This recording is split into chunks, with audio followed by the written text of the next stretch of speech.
to Man in America, a voice of reason in a world gone mad. I'm your host, Seth Holhouse. So perhaps you recall the shooting of the United Healthcare CEO that happened in New York City last year. And we had the suspect, Luigi Mangione, that we had all the video footage. It was just like this nationwide manhunt. They found him. There were choruses of people that were praising him, making t-shirts about him, that were, young women that were obsessed with him and falling in love with him. There are people that were demonizing him. There's all this kind of crazy information spewing around his story. Yet what's interesting is that just this week we have AG Pam Bondi that has come out and said that basically she's calling for the death penalty, right? So AG Pam Bondi directs federal prosecutors to seek death penalty for Luigi Mangione. And in the article, she states that Mangione's murder of Brian Thompson, an innocent man and father of two young children, was a premeditated, cold-blooded assassination that shocked America. Yet, according to my guest today, my good friend Brian O'Shea, who is a seasoned investigator, PI, he worked in military intelligence. The guy knows what he's talking about when it comes to, murder cases and whether someone's guilty or not. Well, for one, is that Mangione hasn't even had his trial yet. So it's very peculiar that Bondi would come out with a statement like that publicly, saying this guy is a cold-blooded assassin. In her own words, basically.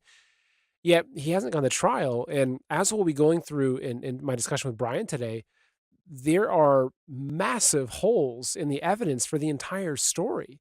It just doesn't add up. And so when you look at the bigger picture of this and say, okay, you have this very wealthy corporation, United Healthcare. You have, what's interesting is that they were under criminal investigation. Some of their top brass within the corporation were under criminal investigation. Makes you think, okay, was Brian going to be a whistleblower? Was he going to cost some people millions of dollars?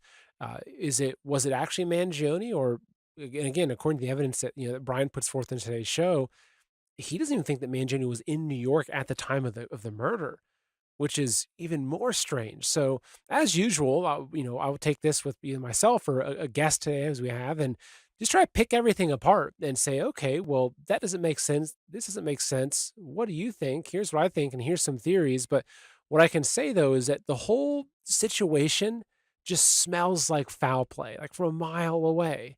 So anyway, we'll be digging into all this and more on today's show, so please enjoy the interview. Mr. Brian O'Shea, it's good to have you back on, man. It's been way too long, but great to have you here, so thank you. It's always great to be back. I haven't seen you in a little bit. The last time we talked was in Brooklyn. That's true, actually. Yeah, it was. I got to finally meet you and your wife Naomi in person, and it was great actually. And I got to meet some other people that were involved in the Pfizer papers, and yeah, it was wonderful. And so, well, here we are, going back to a New York specific story. And what's interesting, so we're, as we I introduced in the intro there, we're going to be diving into the Luigi Mangione case. But what's interesting is just that this just popped up as news, so that AG Pam Bondi directs federal prosecutors to seek death penalty for Luigi Mangione. So, 36 or 26-year-old was charged with fatally shooting the United Healthcare CEO, Brian Thompson, in New York City last year. Of course, most people remember this case. Some people remember it in a very odd way. There's these, huge fans of this guy, and similar to digging into the JFK files. There's a lot of weird stuff going on here with this assassination, and you with an investigative background, to kind of put it, kind of broadly, but you've uncovered a lot of really, really interesting anomalies and things that make you think that something isn't right here. So before we jump into his particular story, why don't you just give the audience just a brief background of yourself and your specialty? Because I think if there's anyone that I know that I'd say, hey, this guy's the guy that's a good investigator, it would be you. So start there, and then we'll dive into the case. Sure. Well, I did work as a private investigator for more than a decade, mainly in the Commonwealth of Virginia. Prior to that, I was in the U.S. military Special Forces Intelligence Detachment, doing human and all sorts intelligence analysis for the teams on the ground, with the teams on the ground. And then after that, I went into the intelligence community. This was after 9/11, where we were essentially hunting terrorists. Um, I decided to get out of that, went into private intelligence, and along the way, I have a private investigations license or private detective license in the Commonwealth of Virginia. And to be honest with you, Seth, I got it because I thought it was kind of cool and kitschy. It'd be cool to break that out and say, hey, I'm a private detective. I never actually meant to do any work with it, but someone hired me. They the money was great, and it was nice to get outside and get out of the intel community for a little bit and actually say who I really was instead of some fake name. Um, that aside, that's a different story. I ended up working and getting hired by several law firms throughout the years to work with the defense teams or defense counsel defending people accused of murder. And what I noticed when I was doing that work were a couple of things. It's a lot of stuff to go through. As a defense team, you have to go through every single affidavit that every single person on the scene has to submit. You have to go through with a fine tooth comb of every single statement the police make and every piece of evidence. And you're looking for any crack in their case because the goal is or the mission, the deliverable is it's not about whether the person is guilty or innocent. The facts will decide that, the jury will decide that. You're trying to give the best possible defense under our system of law. And that's where a lot of people get confused about the relationship with the defense lawyer and the accused. In many cases, it's obvious the person did it to most people. They're like, how can this monster defend him? Well, that's their job. Guilty or innocent, everyone gets a presumption of innocence, and they're supposed to have a fair trial and be found beyond a reasonable doubt to be guilty. So that led me to this case, which, as interesting and curious as the stuff is that I found, for me, it's par for the course. They're always sloppy cases, and as John Grisham said, any prosecutorial case that starts off with a hunch ends in the prosecution's disaster. Interesting. So, especially if the hunch is one of the public, right? Where in the court of the public, then you have again the media framing people automatically jumping to conclusions. But even on social media, on this, what is this killer doing? And you have this huge momentum, especially behind cases like this. And so, diving into Luigi's specific case, what I guess as you started uncovering things, what were some of the anomalies and where has the information taken you? Well, I would say the first anomaly I picked up on was on December 4th when the 911 call ended up on the news before they knew who this was. Um, they said looking for a white male in a cream or light green colored coat with black gloves. And clearly, it's all over the news. The shooter has no gloves, which is odd. And it's clearly a very black coat in every photo we saw. So I found that was really strange right away. Um, but I didn't think too much of it because I was like, wow, that's pretty wild. This guy just got assassinated. So watching the video before we knew anything, the other thing that stuck out at me was this guy steps out, the shooter steps out into right into the camera view from behind that SUV that you're picturing there. Because And obviously there's no if he gloves either. wanted to, no Where are the gloves. black gloves? And so the 911 call described what you see there on the right. That's Luigi Mangione. However, that picture didn't come out till 36 hours later, 24 hours later. That picture's from November 24th at a hostel 50 streets away. All we knew on December 4th was the left side picture, the gray backpack, the now infamous gray backpack. But why didn't the shooter just shoot him from between the vehicles? Why step out directly into the camera view? Another thing that stuck out was Brian Thompson was reportedly going to a conference that was to occur at 8 o'clock at that hotel right there, the Midtown Hotel on 54th. Except when you watch the video, he's clearly walking by the entrance, not into the entrance. He's carrying no papers, no briefcase, no overcoat. It's November. He had actually been staying at a hotel down the street about a block away. And he just looks like he's walking by the hotel. It doesn't look like he's making any move to go into the hotel. And then this person steps out, but doesn't step out until the SUV in two SUVs up steps on its brake lights and holds those brake lights. Now, it could be nothing, but here's the problem. How would the shooter know that Brian Thompson was getting to the Hilton an hour and 16 minutes before 8 o'clock? Now, if he staked it out all night, sure. But according to the official federal complaint, the shooter did not arrive at that location until about an hour before this happened. And so even so a few questions I have. So you're right. You can see that it's not like he's walking out of the particular hotel.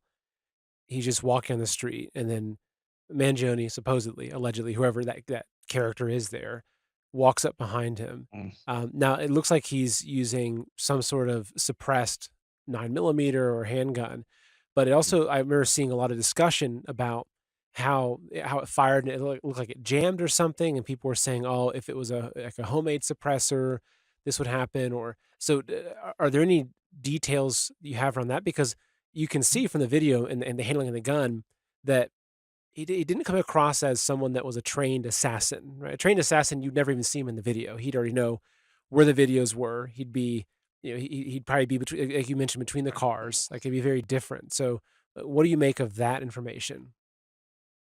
Well, I mean, so we do know a lot now. I mean, according to, so flash ahead to December 9th, and they pick up Luigi Mangione, who was identified as the shooter from the hostel picture. That's how we have the picture you showed, was from the hostel, which he stayed at 10 days earlier in New York City during the tree lighting ceremony. Busiest time of the year, but that's a story for another time.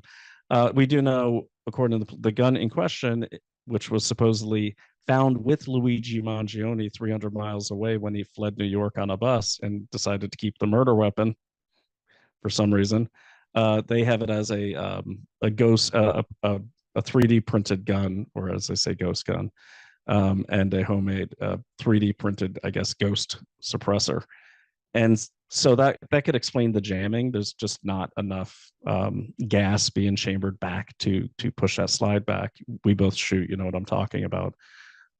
But I think we focus sometimes too much on the type of weapon and not on the shooter. So what I see there, and having been in lots of combat, this person shooting Brian Thompson does not seem nervous, does not seem like the adrenaline's even pumping. They very methodically had a jam, rechamber, had a jam, rechamber, almost as if they expected it. So they'd practiced, but there's no hesitation.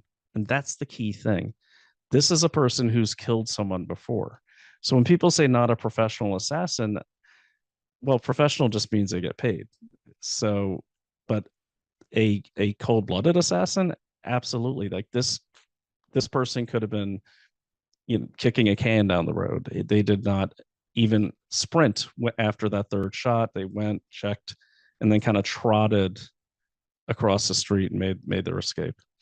So when I see that's the first thing that stuck out at me was this, jam, chamber, no rushing, no freaking out, anything like that. That I think a first-time shooter normally has. And what I've seen is even enemy soldiers who've never been in combat can't even shoot straight, let alone clear a jam. So to me, that looks like someone who's done this before. And so there's also a lot of suspicious information surrounding him being recognized, right? So the story, right? So, okay, so he shoots this guy, gets on a bus.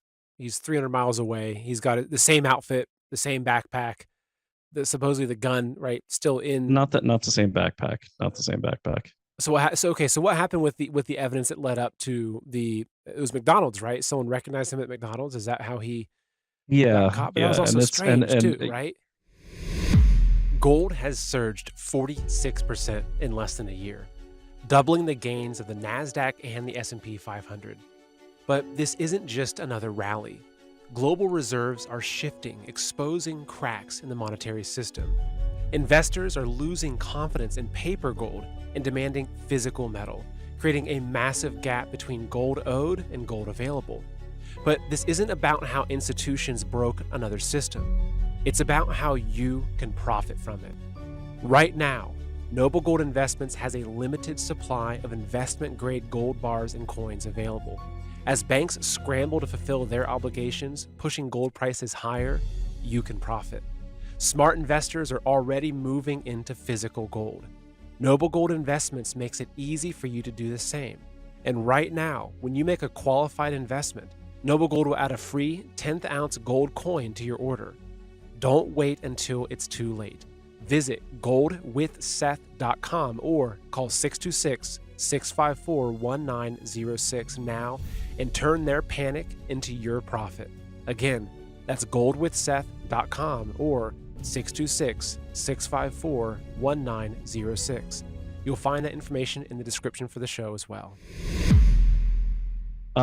Well, it's all strange because what ended up happening was the first, let's talk about the backpack. So he has the gray backpack, and the police they do this big search in Central Park, and of course they find the gray backpack. Never mind that all the videos of this guy fleeing on an e-bike, he always has the gray backpack, but he somehow tossed it, I guess, got another gray backpack uptown. And then, so they have him fleeing on the e-bike, tossing the gray backpack, and then that's it. Okay. So then to the hostel, that's suspicious because all we saw of the shooter on December 4th was what you saw in the shooting video, which you never see his face. And then there was a Starbucks video that went out where you kind of have a grainy image of just the slit of someone's eyes over a mask in a black jacket, not a green one or a cream one. And that's it. That's all we have. And somehow a worker at the High Hostel on 104th and Amsterdam in New York said, "Oh, yes, that guy there, I think he stayed here 10 days ago during the busiest season in New York." And if you've been to New York in the winter, I know you have. That's the last time we saw each other. Every young man is wearing a mask and a hoodie. It's like a city of ninjas, and every delivery person is on an e-bike with a mask and a hoodie. That's what everyone wears. That's the uniform in New York. I even went out after I saw you the last time. I took my daughter out because she is a 28-year-old and she's in Brooklyn, and they're all about this case. So I said, find me a guy in a black mask. Find me a white guy in a black mask and a hoodie. And we counted 27 in less than 5 minutes. And so that right there seems suspicious that hostel worker who's working a night shift says this guy is that guy from 10 days before. And then magically within 24 hours, we have this image of Luigi Mangione. Now, here's where it gets crazy. We had an image of him at the hostel. Then we had an image of Luigi Mangione. And then we had an image of Luigi Mangione walking up to, getting into, and looking right into the camera of a cab. Now, prior to the 25th, to the 5th, the police weren't saying anything about a cab. They actually laid out the whole timeline. He fled through Central Park, and then he went beyond the hostel, beyond 104th. And then now, see, they had pictures of him in a cab. So that somehow was shoved into the story.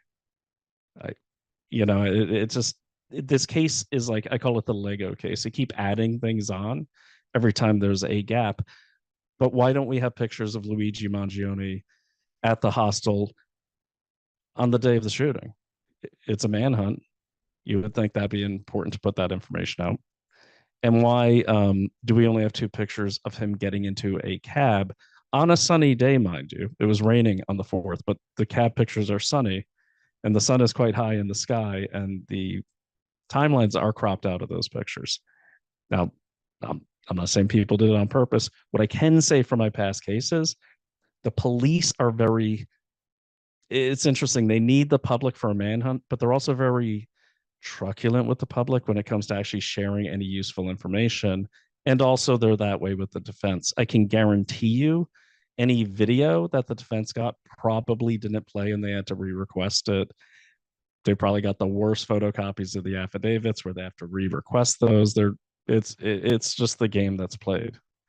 So, in summary, every time they keep building this case, the New York County, and this is Alvin Bragg's office, they keep building this case and building this case, and new evidence keeps adding in, like the bullets with the three words on them: yet deny, defend, depose. Where do you remember that part of this case? Yeah, I do.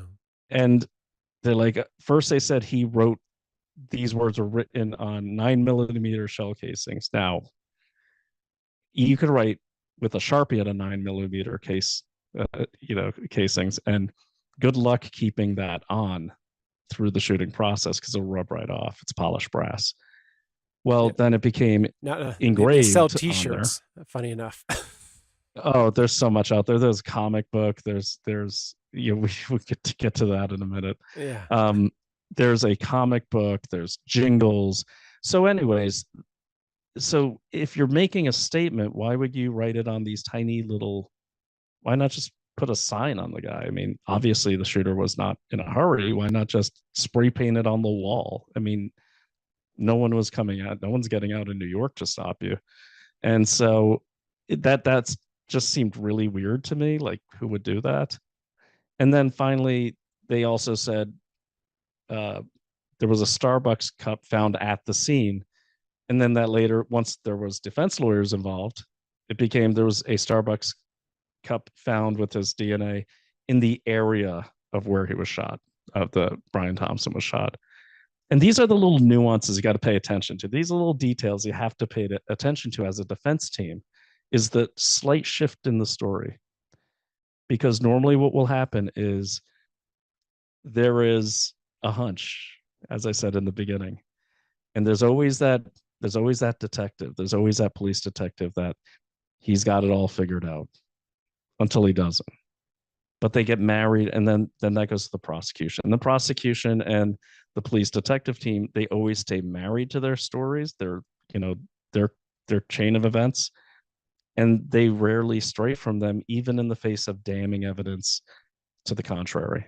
And that's the part that got me about this case, is when I heard the way the police were talking, things just didn't make sense. They didn't match up. Why would he get in a cab if he's on an e-bike? It's faster in New York, as you know. And why would he write microscopic little words on microscopic little bullet casings? Why would he, if he wants to make a statement, why'd he use a suppressor and do it before the sun came up? There's so many things going on here. Why did the shooter stop at the Starbucks to get a snack on his way to a shooting with only 10, 15 minutes to spare, when Brian Thompson would be walking by at 6:44 in the morning, a full hour and 16 minutes before the conference started? And as you saw in the video, not walking into the Hilton, walking by the Hilton. And they get this guy, and then this is the guy, and then magically Mangione gets picked up in McDonald's in Altoona, Pennsylvania, 84 miles away. But first he went to Philadelphia on the bus, according to the police, and then went west, even though there's a manhunt for him. And oh, by the way, Seth, they supposedly lost him at the George Washington Bridge bus terminal, which since 9/11 is the most monitored bus station in the country, and even has a police substation in it. So those kind of things there. Why didn't you, if you were so worried, why didn't you shut down Central Park that day? Why didn't you just shut down the bus stations? You could do all these things. They have that power since 9/11. Why didn't they do these things? Why did he go supposedly to Pennsylvania? Why would you go to another population center? And by the way, we have no images of him in Pennsylvania or on the bus, which all have cameras. Well, I mean, it's just, and then why Altoona? So I have my theories on that, but I'm still in the facts phase, so I'm letting the facts lead me to the theories.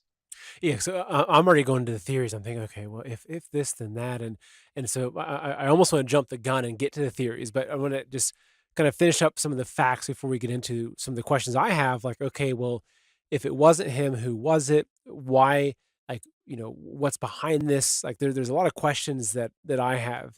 It's kind of like JFK. It's like, okay, if it wasn't this lone gunman, then who was it, and what were their reasons for redoing this? There's so many other questions. But kind of getting back to just to finish up the facts, you mentioned McDonald's, right? And I know that's always been like this kind of this weird occurrence that this guy spotted him sitting alone at a McDonald's in Altoona. Can you walk us through like how he was Yeah. caught? Because that there's all kinds of holes in that story as well, right? Yeah, there are. And so on December 9th, it was announced, I think around 1 p.m., that a person of interest had been arrested in Altoona, Pennsylvania, after being spotted in McDonald's by an employee. And then it was a customer. Then it was, we're not sure who it was. Then there's people on the internet saying, hey, the person that called that in never got their $10,000, all sorts of things. But according to Tom Dickey, Esquire, who's Luigi Mangione's defense lawyer in for the Pennsylvania charges, he's already petitioned for relief to get all of the evidence taken in that arrest thrown out. And in that arrest, you had the gun, a gun, sorry, a 3D printed gun, a 3D printed suppressor, a silver laptop, a backpack, a zipper kind of like key, like coin purse that had Hawaii stuff on it because Mangione used to live in Hawaii, and a notebook. That's all that was on the arrest report. So that was it. And the police took his DNA. They gave him a snack apparently, and this is what Tom Dickey is arguing. The police did not present him with the sense that he was free to go at any time. They kind of blocked him in the McDonald's. They offered him a snack. He took it. They got the DNA from that snack, which he's not under arrest yet. They never read him his Miranda rights. They never offered him a lawyer. But here's the craziest part. I had a show about this the other day, and thank God a police officer popped onto the chat. They never looked in the backpack until they got back to the police station. And I said, I've never been a police officer, but it seems to me you'd want to see what's in the backpack. It could be a bomb. It could be, I don't know, what was it? The stuff back in the day, it was like, anthrax or something like that. It could be anything. It's also evidence, potential evidence. So you have an incomplete complaint. The complaint is what's filled out when you get arrested. They say this person did this. Well, that was at 9:44, I think, in the morning. Then it wasn't until about almost 6 o'clock at night. That's when we saw Luigi Mangione being hauled out of the police cruiser and then yelling at the cameras and saying the American people aren't stupid. This is, people like, oh, that shows he did it. Look at that anger. Look at that anger. He's angry at the healthcare system. And as it turns out, he didn't even have a lawyer at that point. He didn't have a lawyer until after that hearing. That was the arraignment hearing. It also begs the question, what were they doing with him for 6-7 hours? And when you look at the complaint wasn't filled out until about an hour before that hearing. And in the complaint, it actually says needs to be photographed and fingerprinted. And DNA was not taken up to that point. So basically, he was hauled in based on an officer saying, yeah, that's him. I mean, this is really some, Salem witch trial type stuff here. Like, that's the bad guy, go get him. That shocked me when I saw on the official complaint in Altoona that he hadn't been fingerprinted at the time the report was filled out. And so then keep in mind too, there was no mention of a manifesto. There was no mention of all that other stuff. And then there's a press conference in New York with Jessica Tisch, the police commissioner, and Mayor Adams, where they list off a whole inventory of stuff he was arrested with. That was not on the original complaint that was filed at like 3:54 in the afternoon. But all of a sudden New York is listing off a whole inventory. Now flash ahead to 6:27 at nighttime. This whole um, indictment thing comes down for the arraignment with a very itemized list, far bigger than the one that we saw at the complaint stage, where they had the ghost, now they had the manifesto on there and everything like that. And it's almost like the oh, and by the way, and that was filled out at 18 or 6:27 in the evening, 3 minutes before the arraignment. It's almost like they heard the press conference, Altoona police. This is a theory. It's almost like they were listening to the press conference and they said, "Oh, well, we better make sure that's on." And then everything they said at the press conference, all the way in Manhattan, suddenly is part of the official record.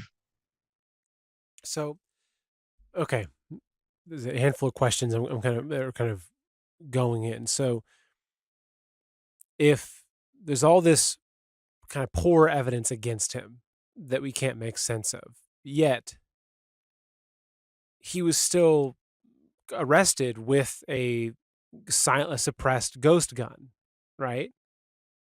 Which, like, if it wasn't him, hypothetically, like if it was, we have all this weird evidence to say that it was him, yet if it wasn't him, then you'd expect that the story would be they've went back to his apartment in some other city and they kick the door down and he's in there in his underwear watching a movie, eating some popcorn, right? Yet he was at a random McDonald's in Altoona, where he's not from, with a backpack and with a ghost print, a 3D printed gun and a 3D printed suppressor, right, in his backpack, which doesn't make sense to me because it's almost like I'm thinking, okay, is he some sort of Manchurian candidate? Like, is he some sort of MK Ultra guy? Does he have a history of being on psychiatrics and they've programmed him to carry this out and something was sloppy, so they had to kind of add some evidence. Like, it doesn't make sense because it's one thing if you say, again, you look at like Lee Harvey Oswald, it's like, okay, he's a lone shooter or the shooter in Butler, right? Which there's so many holes in that story of, okay, here's a single shooter that was not even accepted into the like high school shooting organization because he had a terrible shot. Yet he was also the one laying prone and taking headshots off of here, and he has a history of tracking his geolocation that he was down by Langley, and there's all this other suspicious information. It's like, okay, that makes sense. Okay, they're setting him up as a patsy, but like with this, it'd be just say they wanted to kill the guy hypothetically, and just get away with it. Like it'd be a lot easier just to have a professional assassin go in there that knows how to not be detected. And all the news story is the United Healthcare CEO is dead.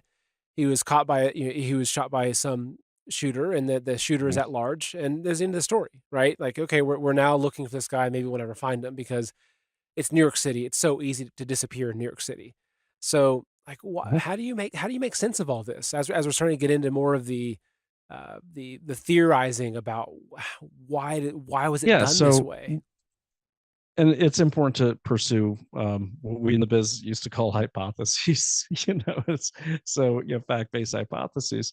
But look, in any investigation, both from I have a master's in criminal justice, so we go into detail of the criminology and victimology and conducting cases that way, and you have to look at both. Okay, so you look at it's always better to look at the victimology first. Who is this person? Who would have motive to shoot him? You rule out right away a mugging because they didn't stop to take his wallet or anything. But you basically who would want him dead, and the original motive that was touted out by the police and their muppets at the legacy media was he was angry at United Healthcare because they must have denied a claim, something like that. Well, as it turns out, United Healthcare came out and said he's never been a customer of ours. Then it turns out this kid is rich, and his parents are technically in the healthcare industry.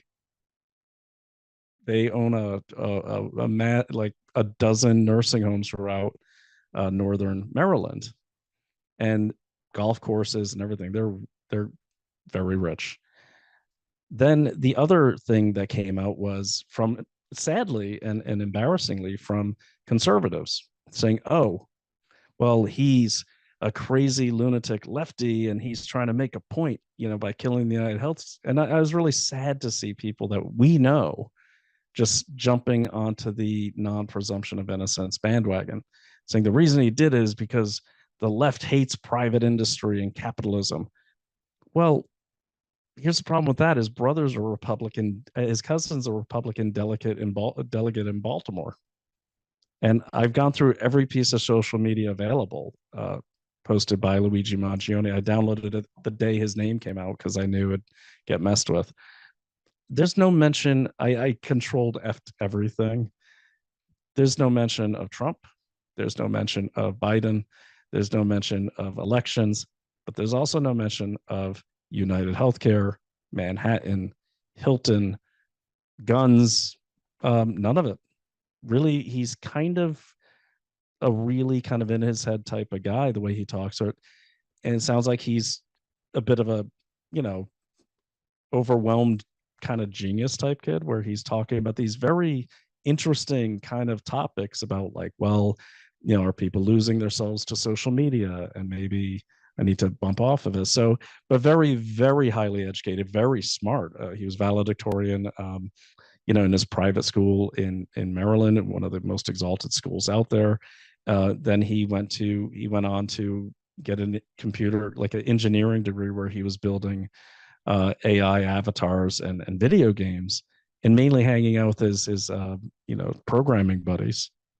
He was dedicated to fitness, but he's very smart, very articulate, and very, very good writer. Which is, I was shocked when I read the quote unquote manifesto, which is like 350 words, because it sounds like it's written by someone without an education or a high school education. Like you referring like the cops and blah blah. It's and there's nothing really in the manifesto. Like the manifesto doesn't say I killed him or I have to do this, but it sounds like, I don't know. I mean, do you want a theory? But don't hold me to it. I think Well, all that stuff was planted on him. I'll just say it. Based on my deep research of this, I think they planted it. I think there was a lot of pressure on New York to have this suspect go down. And as I've seen, and I interviewed Janine Eunice as well, who used to be a public defender in New York and a defense lawyer. I had her on the show. Prosecutors never give up on their original hunch, no matter what. So I think someone's telling Alvin Bragg, you're going to make this case work no matter what. And sadly, now we have Pam Bondi, who I respect greatly, saying, seek the death penalty. Well, there hasn't even been a trial yet.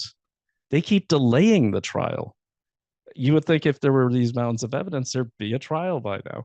The trial got delayed by the defense at first. It just got delayed again. I don't even think, honestly, that the parties, there's three of them, the federal, Pennsylvania, and um, uh, New York County. I don't even think they can put him in New York in December.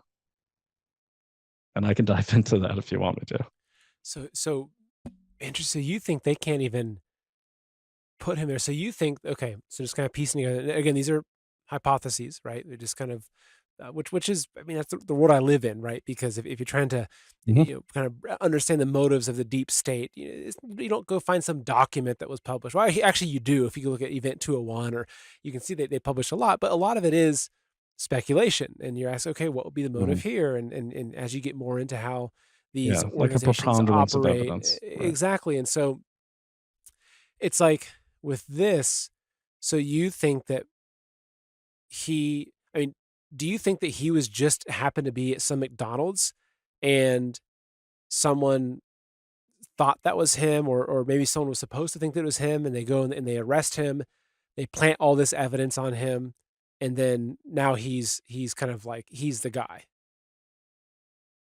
Yeah, I mean that happens more often than you think, and it's scary. Like if I could give advice to every person in America, your rainy day fund should be for your criminal defense lawyer, because God help you if you have to use a public defender.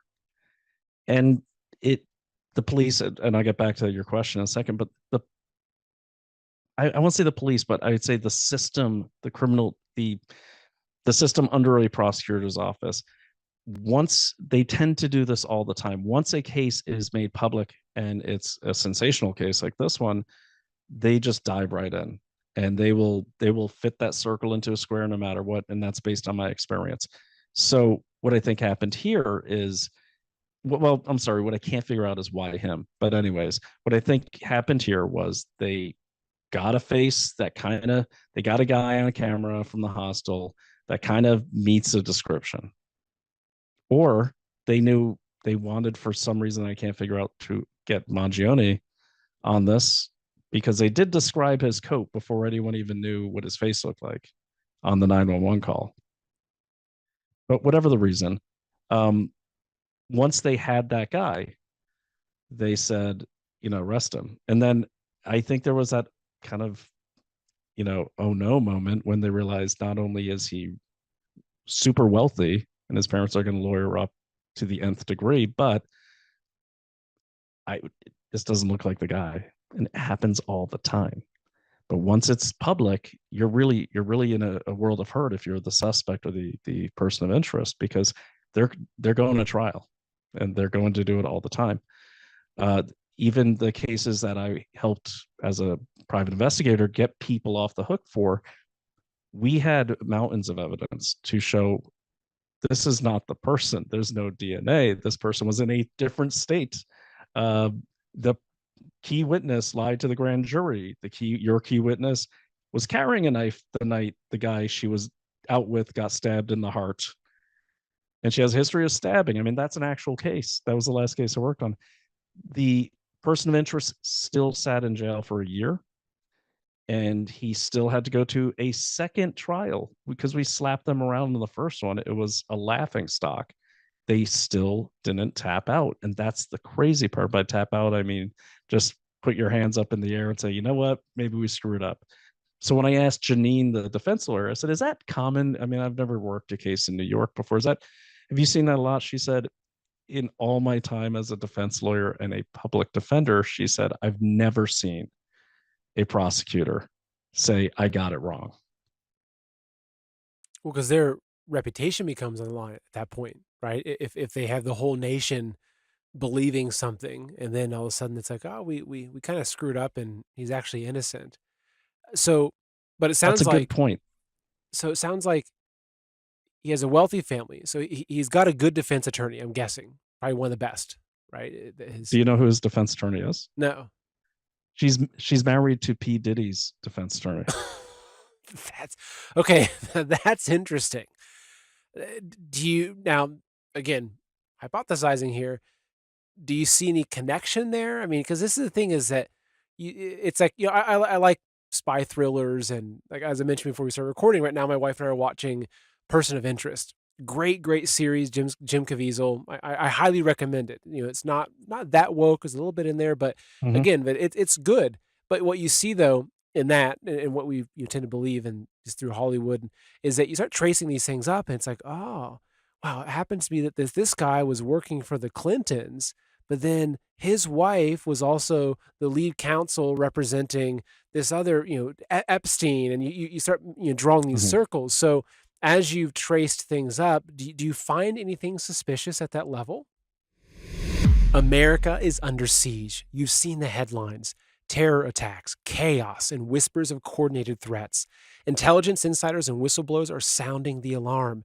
For years, the border has been wide open, allowing dangerous groups of terrorists, cartels, even foreign soldiers to infiltrate our nation. The deep state doesn't want you prepared. And even with Trump coming back in charge, smooth sailing certainly is not guaranteed. Experts are warning us disruptions are coming, chaos is just around the corner. Think about it. What would you do if another pandemic hits? Or if our grid goes dark? Or if coordinated attacks erupt across our country overnight? Right now is the time to act while you still can.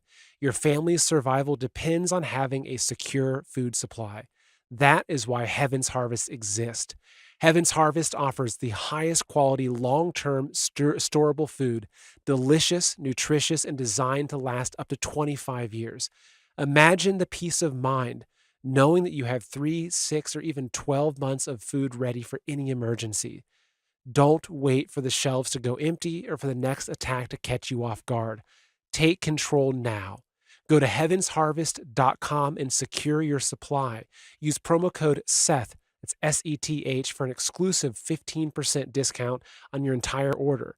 Picture this: your family is safe, secure, and well fed while chaos unfolds outside. That security starts today. Heaven's Harvest, because tomorrow isn't promised. Protect your family by preparing today. Visit heavensharvest.com right now and use promo code SETH to save 15% off. Don't wait until it's too late. Your family is depending on you. I don't, and I'll tell you why. Because, and I know a lot of people went there, and it's something I looked into, but it's neither here nor there for this case. It doesn't matter how he knows her, um, but that she was most likely referred to him and his family by Tom Dickey, his Pennsylvania lawyer, because that guy happens to be one of the best defense lawyers in the country for many years running.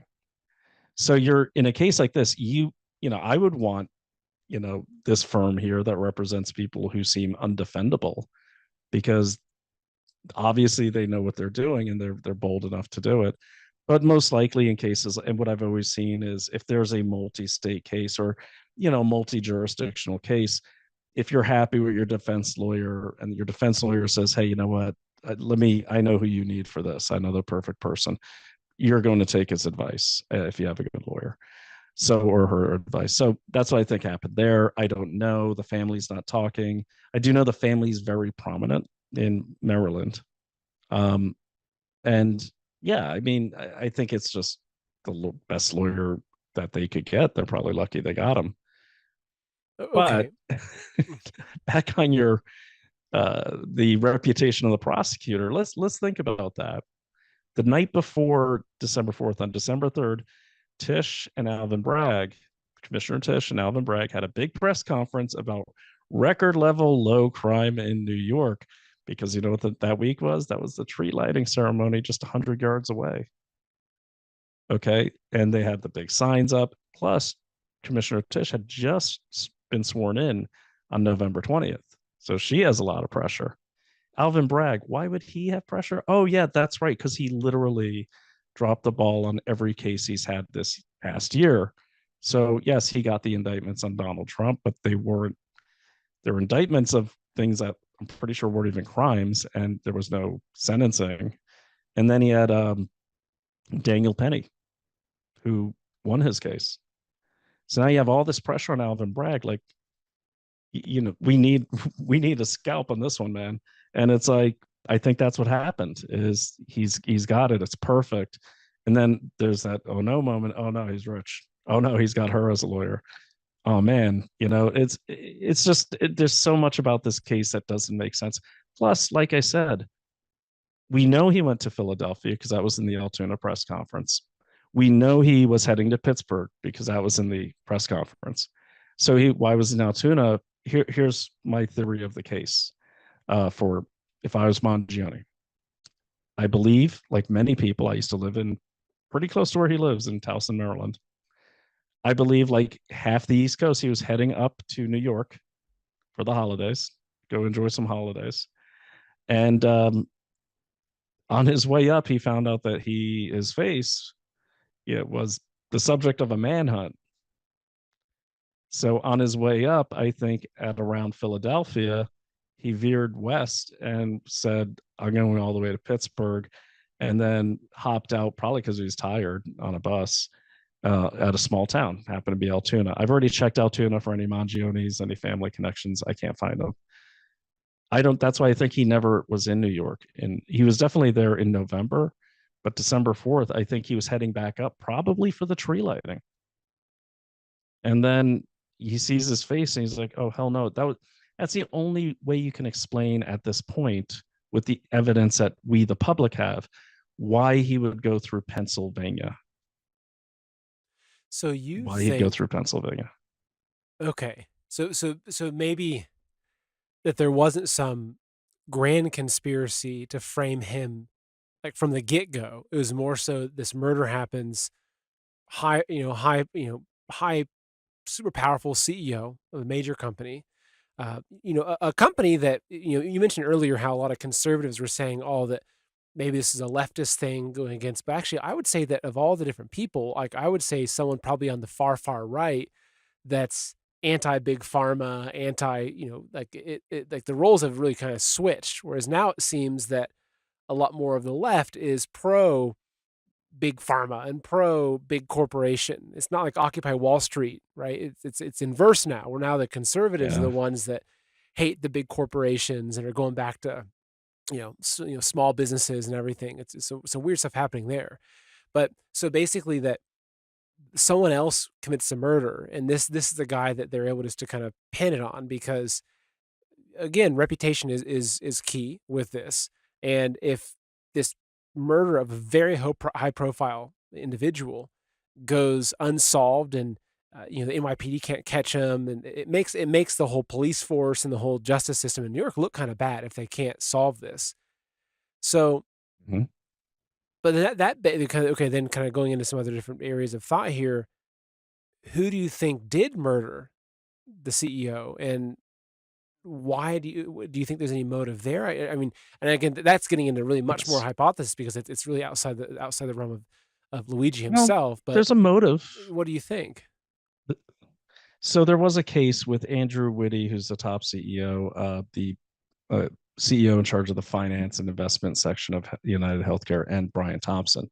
So what that was about a year earlier, they were already under investigation by the by the feds for uh, like kind of illicit type of different activities in business.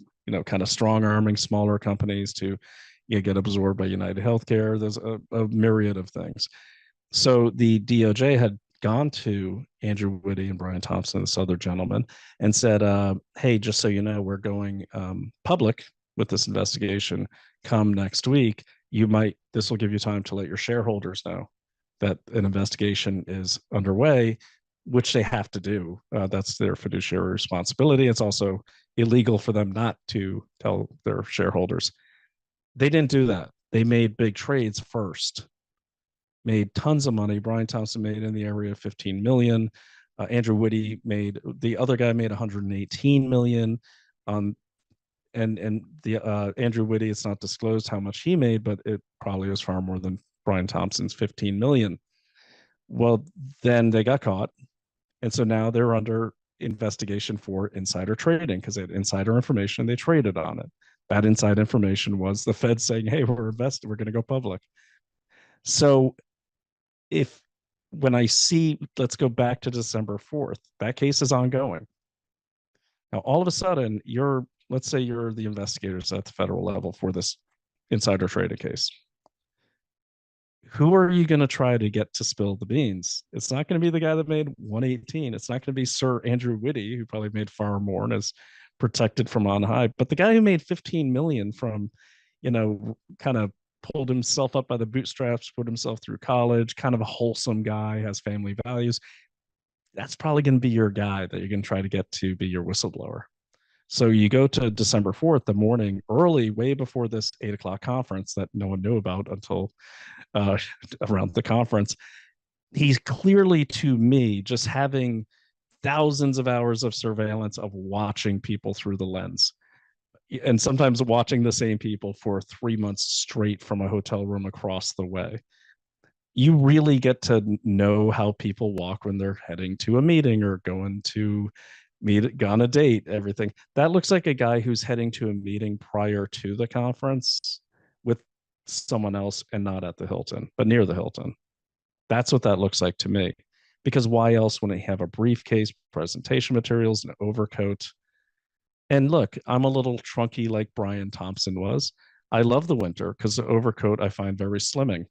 And so and it's also like 25 degrees, So that looked to me like a guy who was going to meet with someone quickly, probably get back to his hotel, get his materials, get over to the conference because he was not going into that Hilton.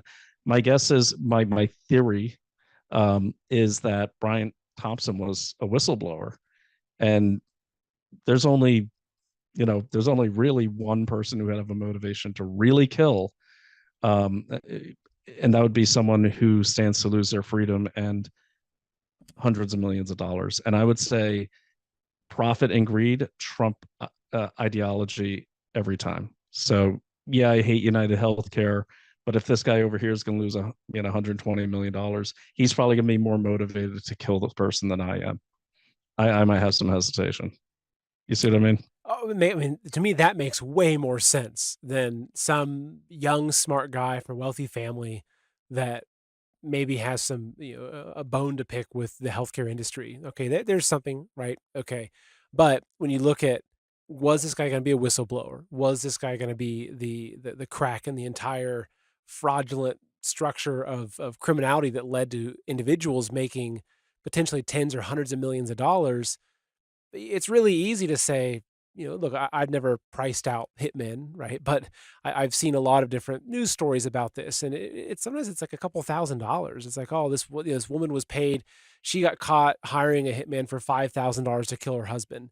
So now, Mm, obviously, this is a high profile case, and it's not you're not going to find some right. local guy that's sitting out in front of the Home Depot looking for work. So maybe they're doing a different approach. But when you're talking that amount of money, and those kinds of powerful people, to me that makes the most sense of this entire story, is that this guy was going to be a whistleblower, and we see it like all the time. Look at Mm-hmm. the handful of Boeing employees that come out as Yep, whistleblowers, right? Look at the OpenAI, that's right. and Yes, the guy that's that right. that Yes. Tucker interviewed, I think his mother, right, that was going to be a whistleblower. Like when you're threatening these multi-million, multi-billion dollar corporations and what they're doing, it's like that's the line you don't cross. And if you're going to be a whistleblower for something like that, you better have private security 24 hours a day everywhere you go, because Mm-hmm. that's just like that's it, right? Whistleblowers don't do well, Yeah, unfortunately. they don't. And where was his private security? I've heard a dozen interviews. Unfortunately, one of the interviews was from Arrow Security in New York, who was providing security of the illegal alien hotels and muscling journalists out. So I don't really trust them. My words, not Seth Holehouse's words. But let's think about the gloves. I mean, I think around 7 or 8 o'clock when I came into my own assassin mentality, I knew if I was ever an assassin, I'd probably wear gloves every time because every freaking movie and cop show they wear gloves.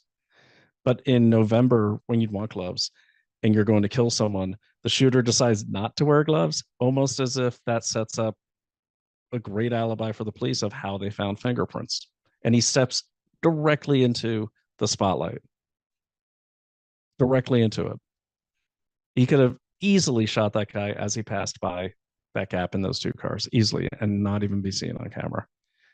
And then walks and make sure he's finished off calmly, research, clearing those rounds. And then trots, doesn't run, doesn't sprint, trots across the way. And by the way, Seth, according to the official federal complaint, he got from that morning, he got from uh, the hostel at 104th and Amsterdam to the area of 54th and 6th in 6 minutes by bike. Yeah, doesn't happen. Like I lived in New York City. I had an office on 48th and 5th. So, right, I had an Mm. office in Rockefeller, right? And like I can tell you just from my own experience, anytime it's even Christmas season, you can't even walk through the streets around that area, let alone that close to the tree lighting ceremony. There's because there's tourists. I used to hate it. Like I feel like the grumpy New It's the Yorker that hates distance. every tourist, right? But let alone just Yeah. just just the commute. Like I had a motorcycle. Like that's how I got around the city. I would just drive motorcycles and I loved it, and it was kind of crazy. But like on a motorcycle, yes, I could get from Fifth and 15th up to Fifth and 60th in maybe 10 minutes or so. But that was through kind of driving a little bit irresponsibly, perhaps you could say. I was matching the driving and the speed of the New York taxis. That's what I was doing. But yeah, Mm-hmm. there's no way you're covering that distance, especially on a bicycle. Well, and just as I'm walking down through my paper here that I wrote on Substack, where I kind of did a full examination of the federal complaint, I went to DOT and I found out the fastest e-bikes you're allowed to have in the city, that are available to the public, and the fastest one goes 25 miles per hour. So even at that speed, you're not making it there in 8 minutes at all. And keep in mind that's with no stops. And keep in mind that this is the guy that they're saying he was mad at healthcare because he had back problems. So you see what I mean? So we keep going, and here's the other problem. In the federal complaint, they have images of him leaving the hostel, their words. And New York, the city bikes and all that, right? Okay, see if you spot this one. The guy they show is carrying the battery.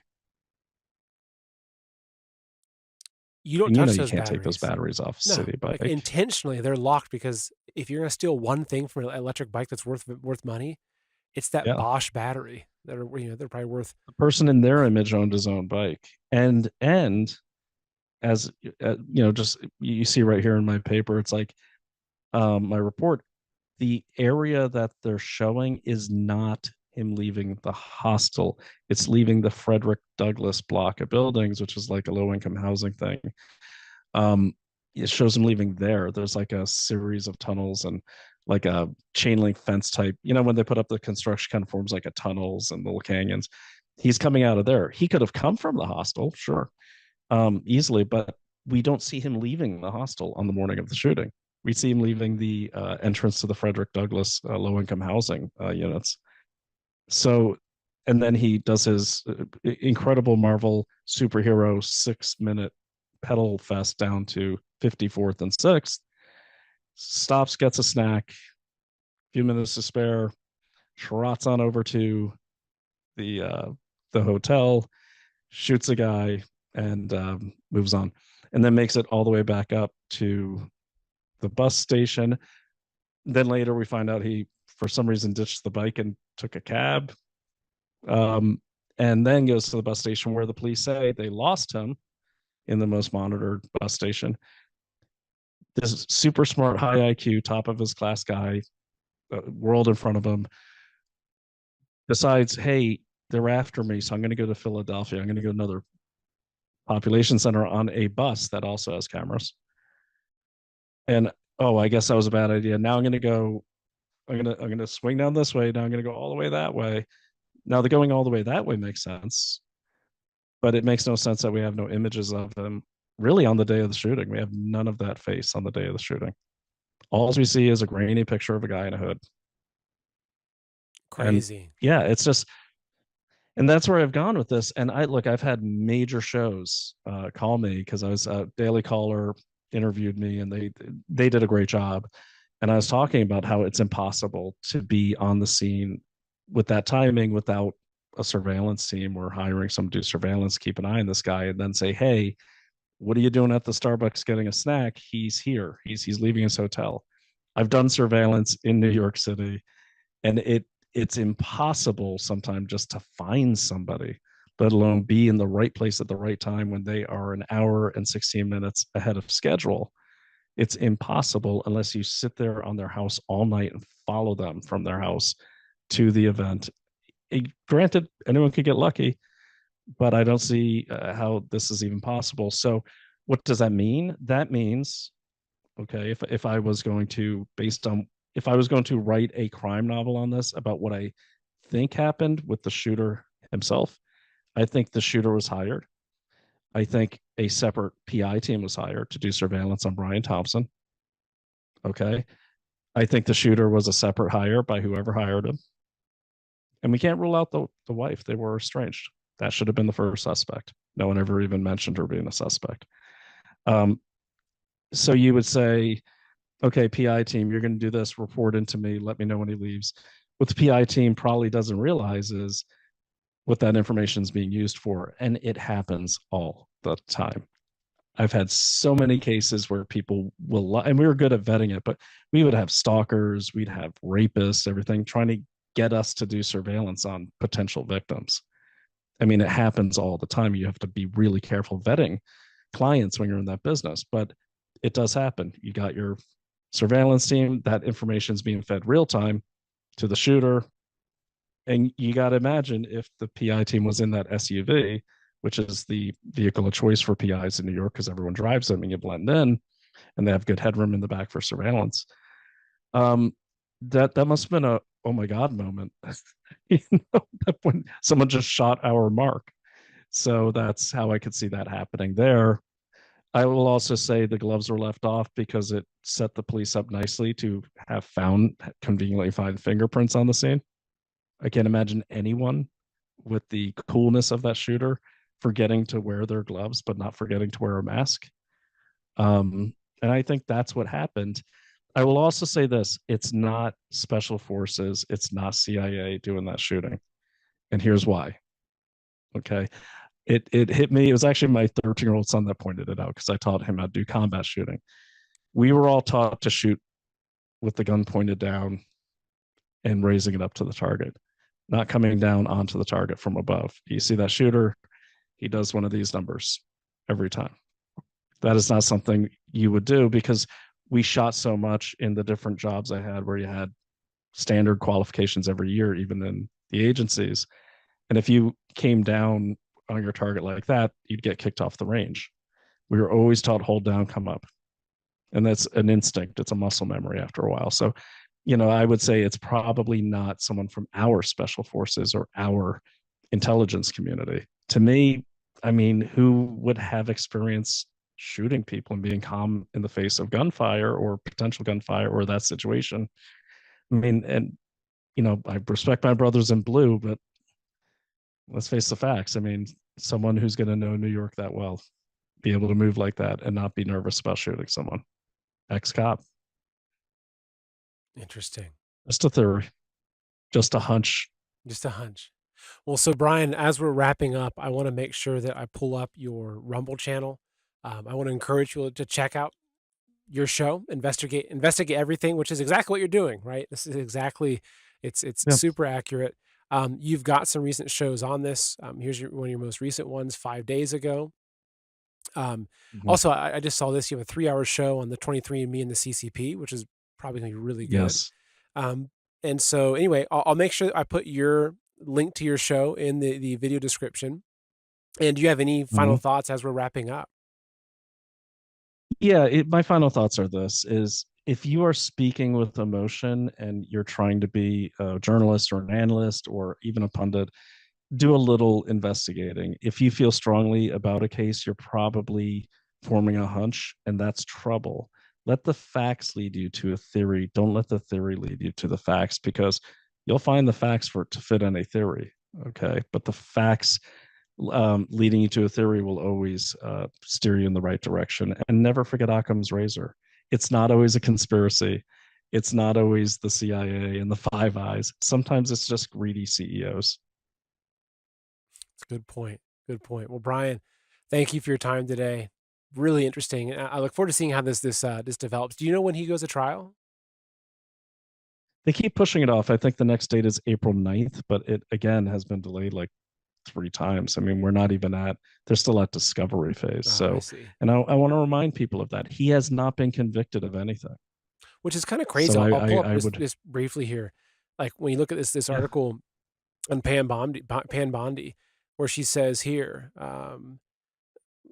that Luigi's murder of Brian Thompson, an innocent man and father, that, was a premeditated, cold-blooded assassination that shocked America. It's like, well, shit, well, is he guilty? Like, has he been found that guilty? can kill the Because whole case.